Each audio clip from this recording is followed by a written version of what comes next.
paper 2015. Question number 1. One moving electron when comes closer to other stationary electrons, then its kinetic energy and potential energy respectively, what and what.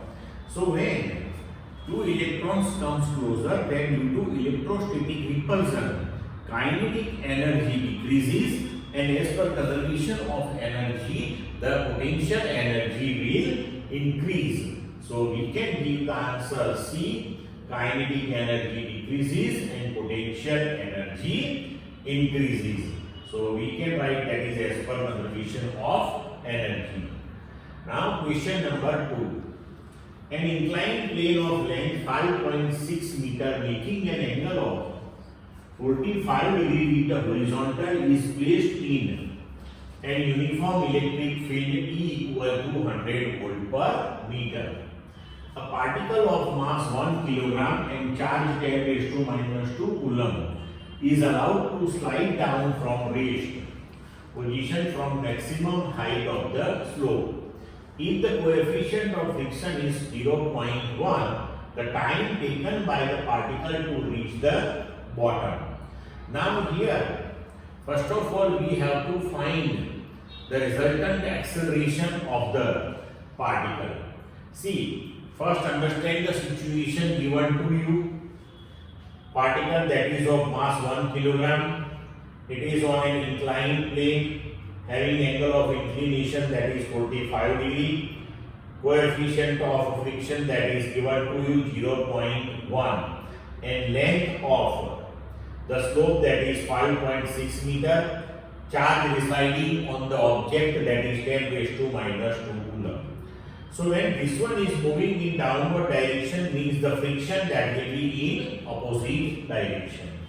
Now suppose here the electric field that is in the direction as shown in the figure. So the two components of electric field, one that is parallel to the slope, that is E cos 45, that will be in upward direction, and E cos 45 that will be perpendicular to the slope in downward direction.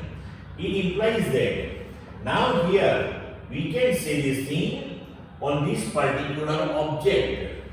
The force parallel to the slope in downward direction, that is mg sin theta, and parallel to the slope in upward direction, friction and force due to this electric field E cos 45 on charge Q, so that is Q E cos 45, and normal reaction that will be equal to mg cos theta plus Q E cos 45. Now by identifying all these forces, let's write down the equation for the net force acting on the object. Now see, mg sin 45 degree, that is downward, then minus QE 45 degree. Negative sign is taken here because it is in the opposite direction here, in upward direction.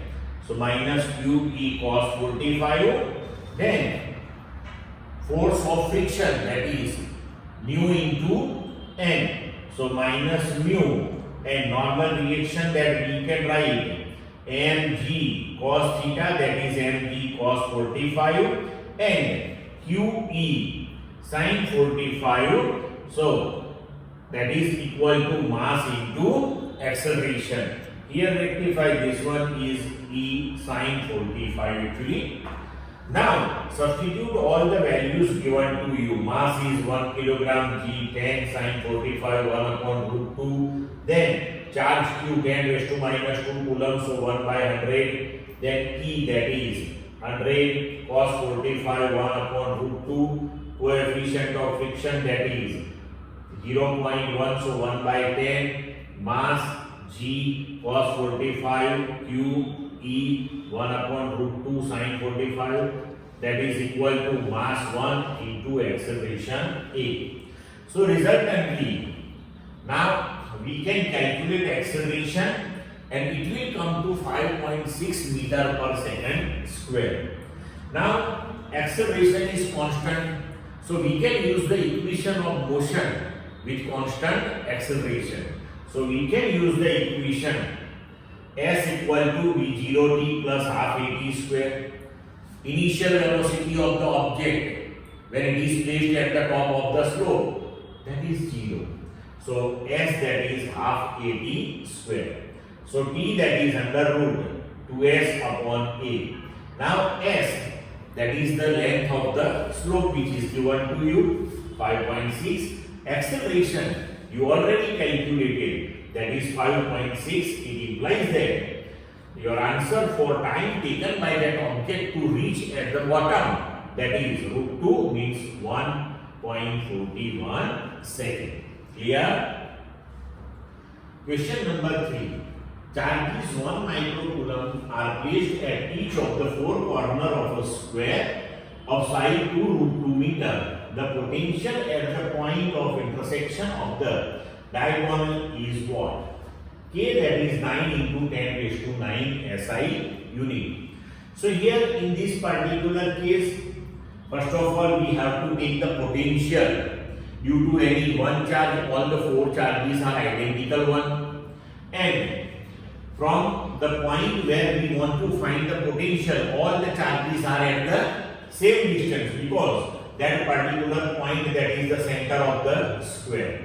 So first of all find out the distance of the point from the charge. So length of diagonal, that is root 2 times the side length, we know this thing. So we can write root 2, side length is given to you 2 root 2.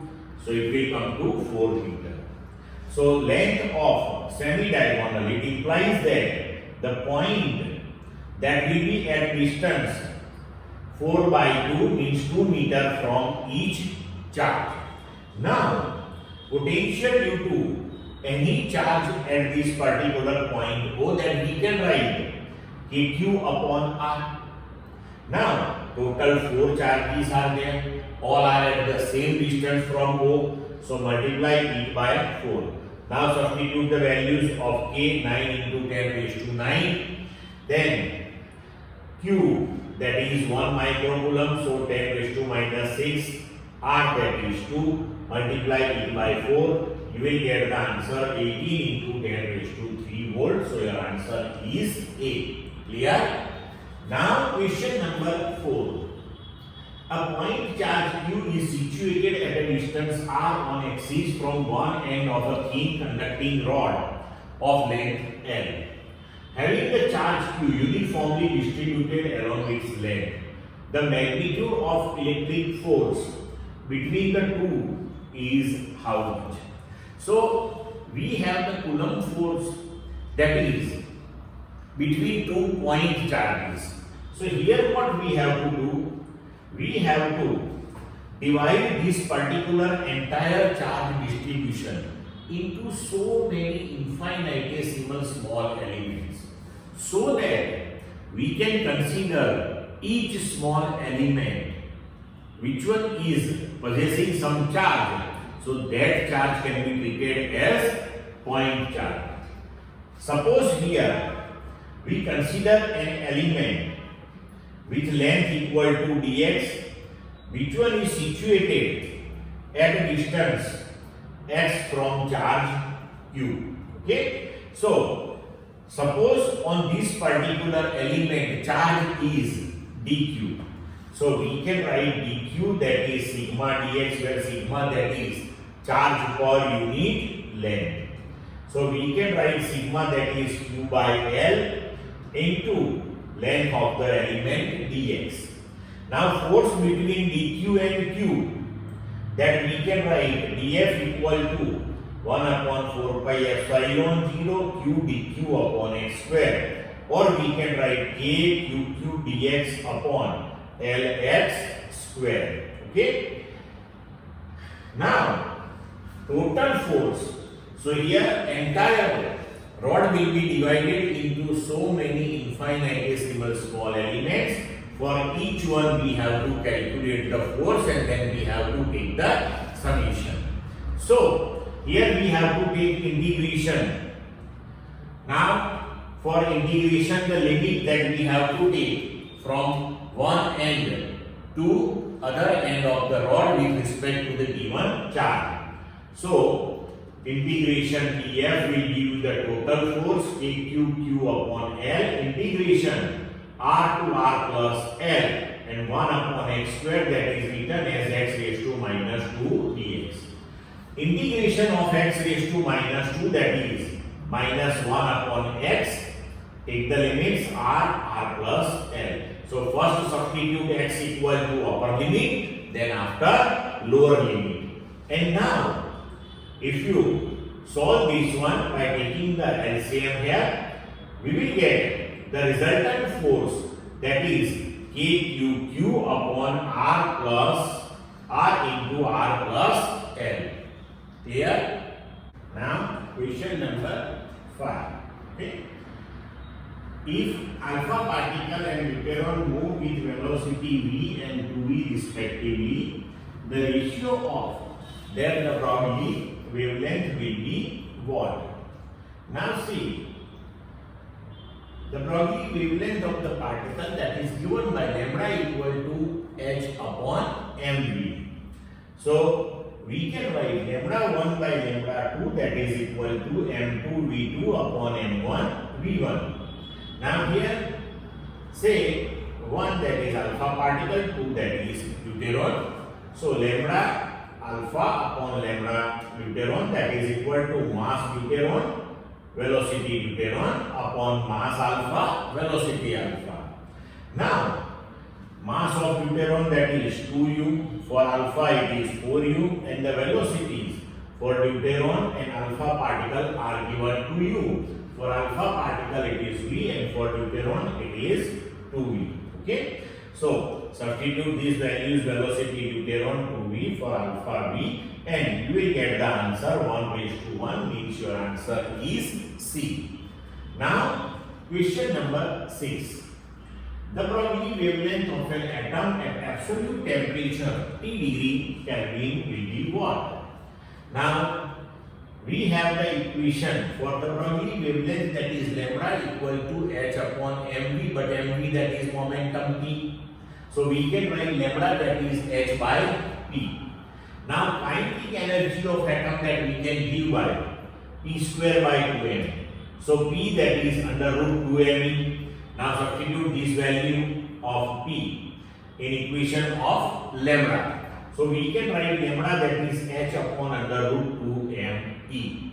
But at temperature T, the kinetic energy that is given by E equal to 3 by 2 kT, where k, that is the Boltzmann constant. Now substitute that particular value of E in the equation.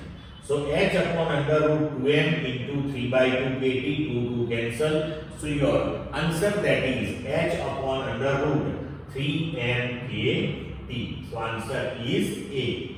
Now question number 7. If the wavelength of light is 4000 angstrom, then the number of waves in 1 millimeter length will be what? Now suppose in 1 millimeter the number of waves, that is n. So we can write n lambda, lambda, that is the length of one wave. So if we have n number of waves, then the total length, that is n into lambda. So we want total number of waves in 1 millimeter. So n lambda, that should be equal to 1 millimeter. So we can write n equal to 1 millimeter upon lambda.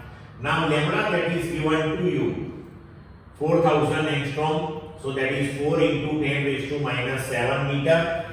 Now here lambda, that is 4 into 10 raised to minus 7 meter, 1 millimeter, that is 10 raised to minus 3 meter. Now if you solve this one, then you will get the answer, that is 2500. So answer is A. Now question number 8. The frequencies of X-rays, gamma rays and ultraviolet rays are respectively P, Q and R. Then what? Now see, For X-rays the frequency that is P, for gamma rays Q, and for ultraviolet it is R. Now we know this thing, the frequency of the gamma rays that is maximum one. It implies that Q that is greater than P as well as Q that is also greater than R. So here our answer that will be P is less than Q and Q is greater than R. Clear? Now, question number 9. Photons having energy 1 electron volt and 2.5 electron volt successively incident on a metal having work function 0.5 electron volt. Then the ratio of maximum speed of emitted electrons is what? Now, as per Einstein's equation, we can write half mv maximum square, the kinetic energy of the emitted electrons. That is h nu minus 5, h nu that is the energy of the incident photon. So, we can write half m v1 maximum square upon half m v2 maximum square, that is equal to h nu 1 minus 5 upon h nu 2 minus 5, where v1 and v2 are the maximum speeds corresponding to the photons incidenting on the surface with energies 1 and 2.5 electron volt. So now substitute here h nu 1 that is 1, work function 0.5, h nu 2 that is 2.5, again work function is 0.5. Now half m cancel. So v1 maximum upon v2 maximum square, that is 1 by 4. So v1 maximum upon v2 maximum, that is equal to 1 by 2. So our answer that is B. Now question number 10.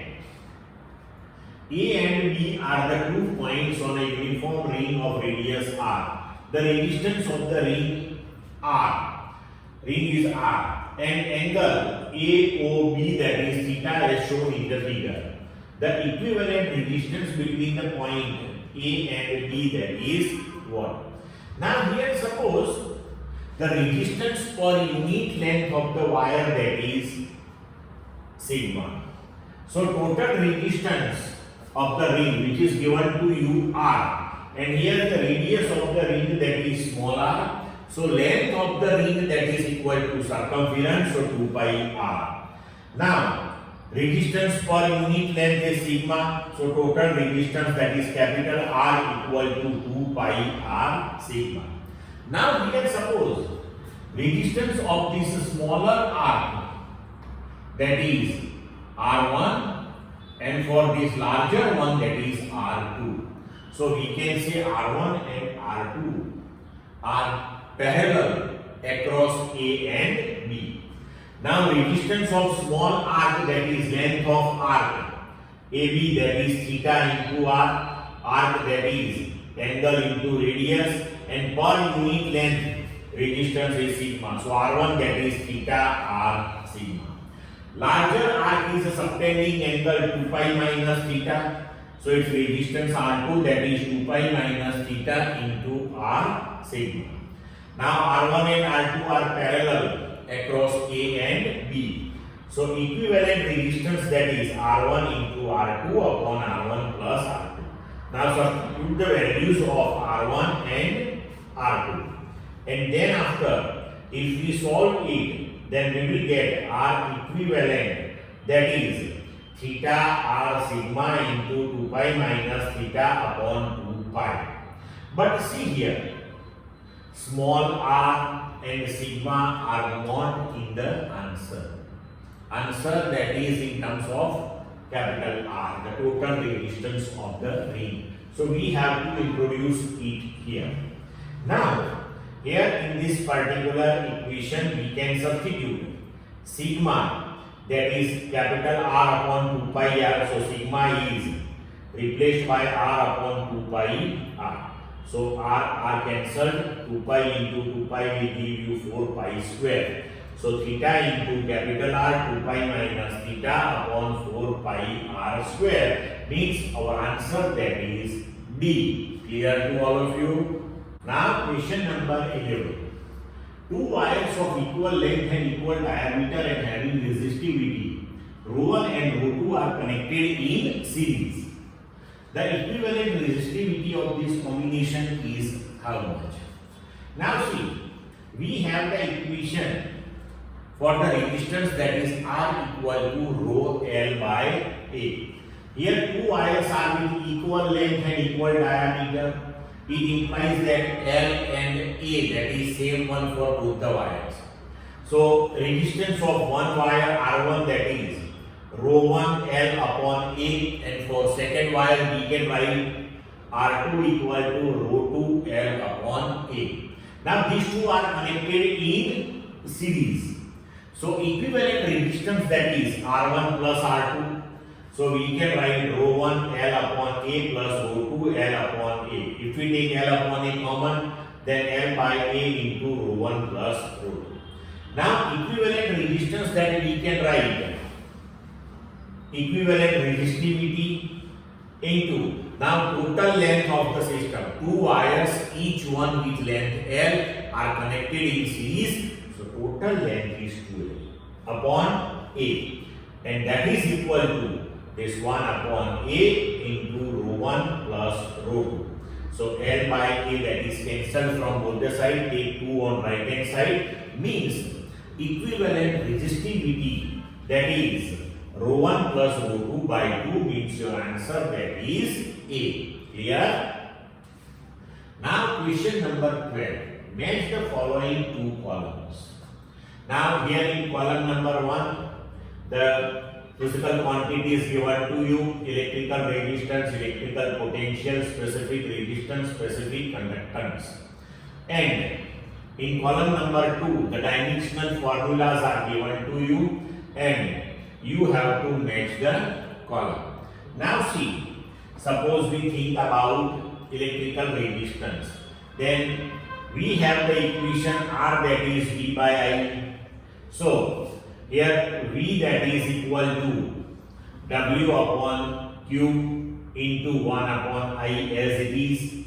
Now Q equal to IT, so we can write W upon I square T. Now write down the dimensional formula of W: work done, current I A for time T, and then solve it. You will get M1 L2 T minus 3 A minus 2. So electrical resistance, for that the dimensional formula, that is M1 L2 T minus 3 A minus 2, means A will be associated with 2.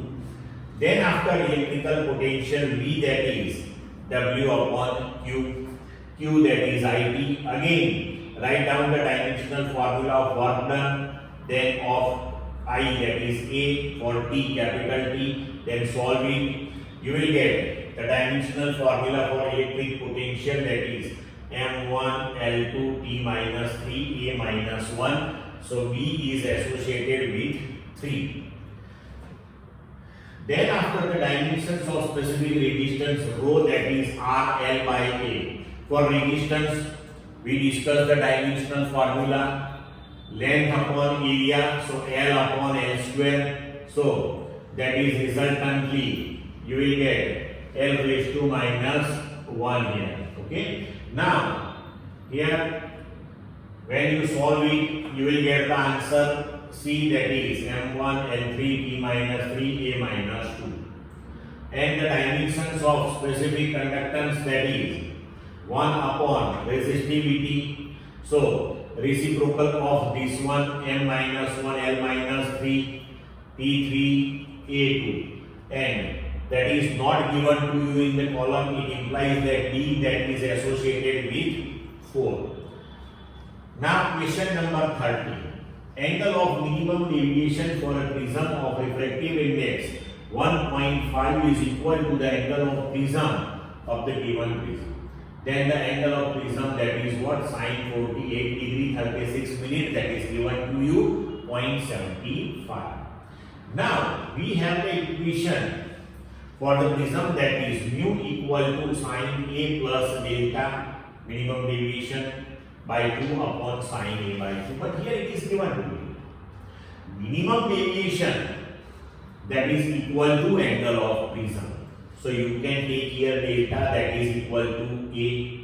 So we can write mu, that is equal to sin A plus A by 2 upon sin A by 2.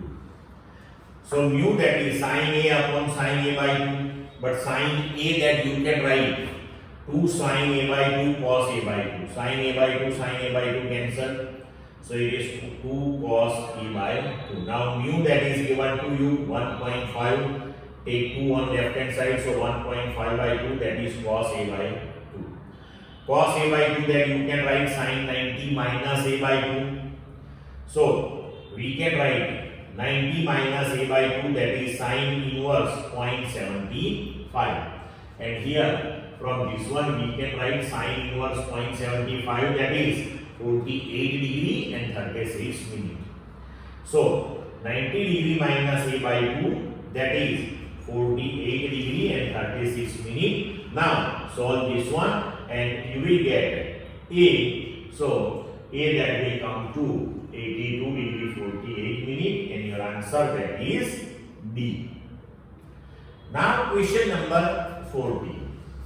A ray of light passes from a medium A having refractive index 1.6 to the medium B having refractive index 1.5. Then the value of the critical angle of medium A, that is what? Means the ray is propagating from denser to rarer. Now we have, as per Snell's law, n1 sin theta 1 equal to n2 sin theta 2. First medium, that is A. So refractive index of A. For that we want critical angle. So sin IC, that is equal to NB. And when the ray incident at the angle equal to critical angle, then the refracted ray will be parallel to the surface, means angle of refraction, that is 90 degree. So we can write sin IC, that is equal to 1.5 upon 1.6. Sin 90, that is 1. So you can write sin IC, that is equal to 15 by 16 also. Okay. So critical angle for medium A, that is sin inverse 15 by 16. Clear? Now question number 15. The power of plane mirror is what? Now for plane mirror we can write the focal length, that is infinite, and power, that is 1 upon f, that is 1 upon infinite, so that is equal to 0. Clear? Now question number 16. Light waves travel from optically rarer medium to optically denser medium. Its velocity decreases because of change in wavelength. When the ray propagates from one medium to another medium, then frequency, that will remain constant.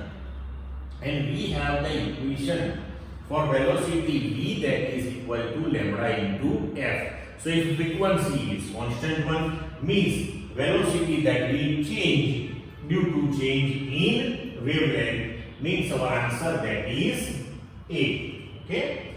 Now question number 17. The network shown in the figure is a part of the circuit. The battery has negligible resistance. This is the circuit given to you. At a certain instant, the current I, that is 2 ampere, and it is decreasing at the rate of 10 raised to 2 ampere per second. What is the potential difference between the points B and A?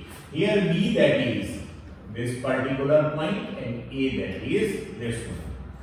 Now suppose here we consider the direction A to B and we apply the Kirchhoff's second rule, then the potential difference between A and B, that is VA minus VB.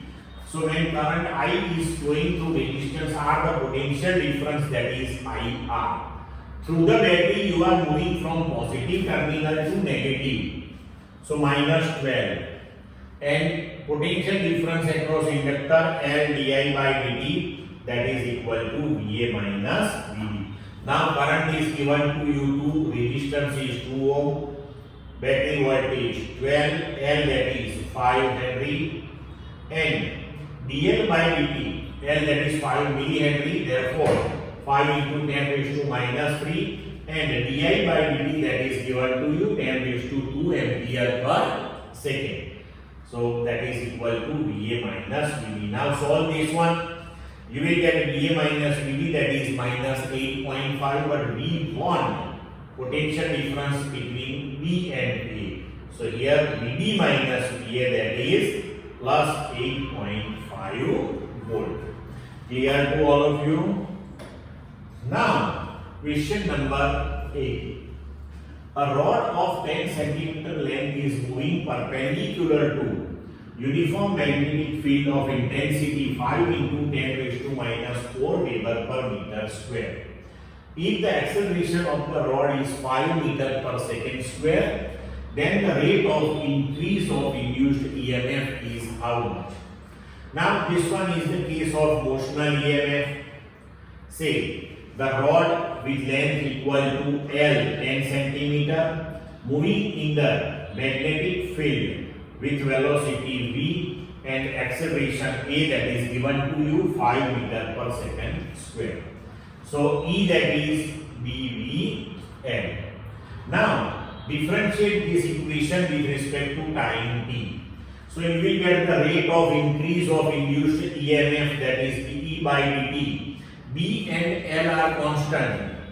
So when you differentiate this one with respect to time t, you will get dE by dt equal to dV by dt BL, but dV by dt, rate of change of velocity, that is acceleration. So you can write ABL.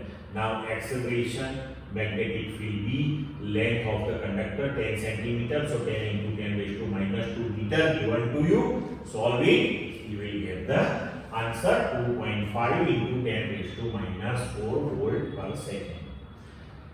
Now question number 19.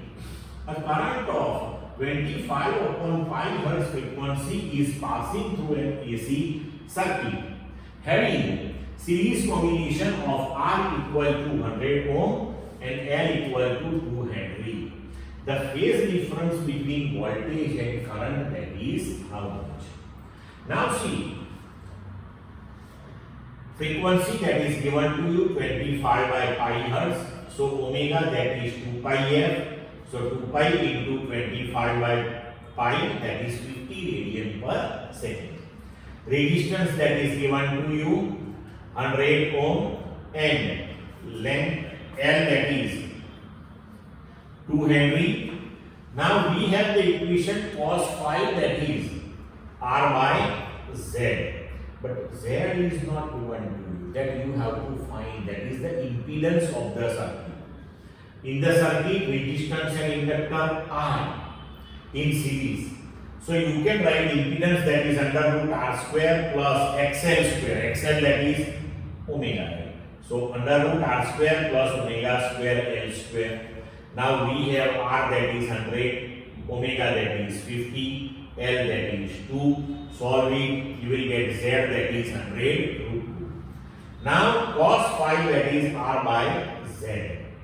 So R 100, Z 100 root 2. So cos phi, that is 1 upon root 2. So phi, that is pi by 4, means the phase difference or phase angle between voltage and current, that is pi by 4. So it is 45 degree. Clear? Now question number 20. In AC circuit having only capacitor, the current lead the voltage by pi by 2 in phase. In theory, we derived the equation for the current in AC circuit with only capacitor, that is I equal to Im sin omega t plus pi by 2. Clear? So your answer is A. This is purely theoretical.